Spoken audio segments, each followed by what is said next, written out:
Mungkin kalian pernah menyaksikan mobil kalian diangkat menggunakan alat hidrolik saat hendak akan dicuci, atau mobil Anda didongkrak saat hendak akan mengganti ban yang bocor.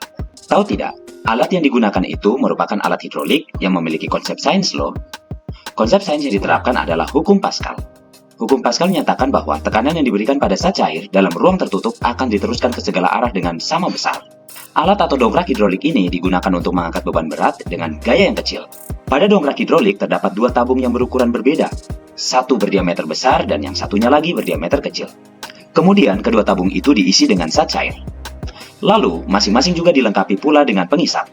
Tekanan yang diberikan pada penghisap kecil nantinya akan diteruskan kepada penghisap yang lebih besar. Sementara pada penghisap besar akan menghasilkan gaya angkat ke atas yang jauh lebih besar.